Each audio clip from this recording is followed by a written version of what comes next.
আজ একটি অত্যন্ত গুরুত্বপূর্ণ উচ্চ পর্যায়ের বৈঠক অনুষ্ঠিত হয়েছে। এই বৈঠকে ছিলেন অর্থ উপদেষ্টা, পরিকল্পনা উপদেষ্টা, অর্থমন্ত্রী আমির খসরু এবং পে কমিশনের শীর্ষস্থানীয় কর্মকর্তারা। ঘণ্টার পর ঘণ্টা আলোচনা হয়েছে, প্রতিটি বিষয় খুঁটিয়ে খুঁটিয়ে দেখা হয়েছে। নিম্ন গ্রেডের কর্মচারীদের আর্থিক বাস্তবতা কতটা কঠিন সেটি পরিসংখ্যান দিয়ে তুলে ধরা হয়েছে, এবং শেষ পর্যন্ত যে সিদ্ধান্তগুলো এসছে সেগুলো কোনো আপোষের ফল নয়, এগুলো সঠিক বিশ্লেষণ ও সত্যিকারের সদিচ্ছার ফলাফল। পে কমিশনের একাধিক সূত্র জানিয়েছেন যে আজকের বৈঠকে যা হয়েছে তা বাংলাদেশের সরকারি চাকরিজীবীদের জন্য একটি ঐতিহাসিক মুহূর্ত। শতভাগ পেনশন সুবিধার বিষয়টি দিয়েই শুরু করা যাক, কারণ এটি আজকের সবচেয়ে বড় এবং সবচেয়ে আলোচিত সিদ্ধান্ত। বাংলাদেশে যারা সরকারি চাকরি থেকে অবসর নিয়েছেন তারা এতদিন মূল বেতনের মাত্র ৪৫% পেনশন পেতেন। এই ৪৫% নিয়ে কতটা কষ্টে চলতে হয় সেটা হয়তো যারা পেনশন পাচ্ছেন না তারা ঠিক অনুভব করতে পারবেন না। কিন্তু একটু হিসাব করলেই বোঝা যায়, একজন মানুষ যখন চাকরিতে ছিলেন তখন সংসার চলত কোনো রকমে, আর অবসরের পর সেই একই বেতনের অর্ধেকেরও কম দিয়ে সেই একই সংসার চালাতে হচ্ছে। বাজারে জিনিসপত্রের দাম বেড়েছে, ওষুধের দাম বেড়েছে, কিন্তু পেনশন সেই ৪৫%ই আটকে আছে।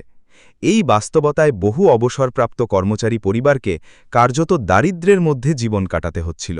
যে অবসরপ্রাপ্ত কর্মচারী এতদিন মাসে ৮,০০০ টাকা পেনশন পেতেন তিনি এখন পাবেন ১৮,০০০-এরও বেশি। যিনি পেতেন ১২,০০০ তিনি এখন পাবেন ২৭,০০০। এই বাড়তি টাকা দিয়ে তার পরিবার প্রতি মাসে যে স্বস্তিটুকু পাবে তার মূল্য কোনো হিসাবের খাতায় লেখা সম্ভব নয়। মাসের শেষে পকেট খালি হয়ে যাওয়ার যে দুঃখ সেটা আর থাকবে না। পে কমিশনের চেয়ারম্যান জাকির আহমেদ খান আজকের বৈঠকে যা বলেছেন তা অত্যন্ত তাৎপর্যপূর্ণ। তিনি বলেছেন যে বাংলাদেশের সরকারি কর্মচারীরা একটি বিরল শ্রেণীর মানুষ। তারা ১০ বছরেরও বেশি সময় ধরে অন্যায় সহ্য করেছেন, কিন্তু অন্যায়ের পথে যাননি। বৈষম্যের শিকার হয়েছেন, কিন্তু বিশৃঙ্খলা তৈরি করেননি। তারা জানতেন যে এই দেশটাকে সচল রাখতে হলে তাদের কাজ করে যেতে হবে। নিজেদের কষ্টের মাঝেও দেশের কাজ থামানো যাবে না। এই মানসিকতাই তাদের সত্যিটারের বীর করে তোলে।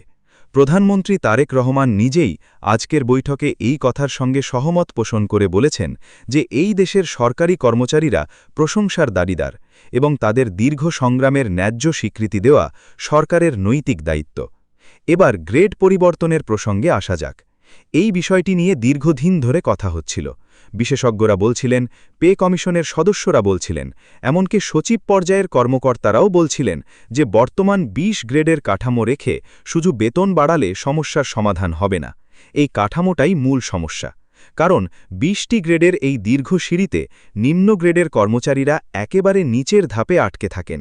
তাদের উপরে উঠে আসার পথটি অত্যন্ত সরু, বেতনের পার্থক্য অত্যন্ত কম, ফলে বছরের পর বছর কাজ করলেও তাদের আর্থিক অবস্থার উল্লেখযোগ্য পরিবর্তন হয় না।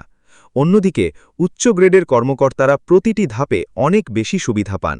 এই অসমতাটাই বছরের পর বছর ধরে নিম্ন গ্রেডের কর্মচারীদের মনে একটা গভীর ক্ষোভ তৈরি করে রেখেছিল। সচিবদের পরামর্শ, পে কমিশনের সুপারিশ এবং নিজের বিবেচনার সমন্বয়ে তিনি এই সিদ্ধান্তে পৌঁছেছেন। গ্রেড কমানোর মানে হল সিঁড়ির ধাপগুলো কমবে, কিন্তু প্রতিটি ধাপ আরও উঁচু হবে। অর্থাৎ প্রতিটি গ্রেড পরিবর্তনে কর্মচারীরা আগের চেয়ে অনেক বেশি আর্থিক সুবিধা পাবেন। নিম্ন গ্রেড থেকে উচ্চ গ্রেডে উঠে আসার পথে যে আর্থিক লাভটা দিতে হয় সেটা আরও বড় হবে।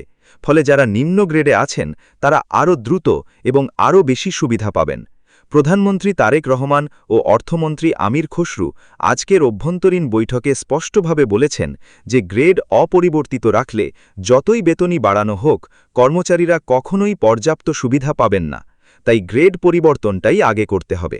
অর্থমন্ত্রী আমির খসরু আজ ৩রা মে অত্যন্ত খোলামেলাভাবে কথা বলেছেন। তিনি বলেছেন যে বাংলাদেশের বর্তমান অর্থনৈতিক পরিস্থিতি সম্পূর্ণ নিশ্চিন্তের জায়গায় নেই। বৈশ্বিক অস্থিরতার প্রভাব এই দেশেও পড়ছে। কিন্তু তিনি এটাও বলেছেন যে অর্থনৈতিক কঠিন সময়েও কিছু কিছু সিদ্ধান্ত নেওয়া আবশ্যক হয়ে পড়ে, কারণ সেই সিদ্ধান্তগুলো না নিলে দীর্ঘমেয়াদে আরও বড় ক্ষতি হয়। সরকারি কর্মচারীদের ন্যায্য বেতন ও পেনশন নিশ্চিত না করলে প্রশাসনিক দক্ষতা কমে যায়। দক্ষ মানুষেরা সরকারি চাকরিতে আসতে চান না। যারা আছেন তারা মনোযোগ হারিয়ে ফেলেন। এই ক্ষতির টাকায় হিসাব করা যায় না। তাই এই কঠিন সময়েও সঠিক সিদ্ধান্ত নিতে হয়েছে। পে কমিশন আজ ৩রা মে আরও একটি বিষয়ে আলোকপাত করেছে। তারা জানিয়েছেন যে বাংলাদেশের নিম্ন গ্রেডের কর্মচারীরা শুধু বেতনের ক্ষেত্রেই নয়, অন্যান্য সুযোগ সুবিধার ক্ষেত্রেও বৈষম্যের শিকার। আবাসন সুবিধা থেকে শুরু করে চিকিৎসা ভাতা, যানবাহন সুবিধা, সব ক্ষেত্রেই নিম্ন গ্রেডের কর্মচারীরা উচ্চ গ্রেডের কর্মকর্তাদের তুলনায় অনেক কম পান। এই সামগ্রিক বৈষম্যটা দূর করতে হলে শুধু একটি বা দুটি সিদ্ধান্ত যথেষ্ট নয়, পুরো কাঠামোটাকে নতুনভাবে ভাবতে হবে। আজকের সিদ্ধান্তগুলো সেই নতুনভাবে ভাবার একটি শুরু মাত্র। সামনে আরও পদক্ষেপ আসবে, কিন্তু আজকের এই শুরুটা অত্যন্ত গুরুত্বপূর্ণ, কারণ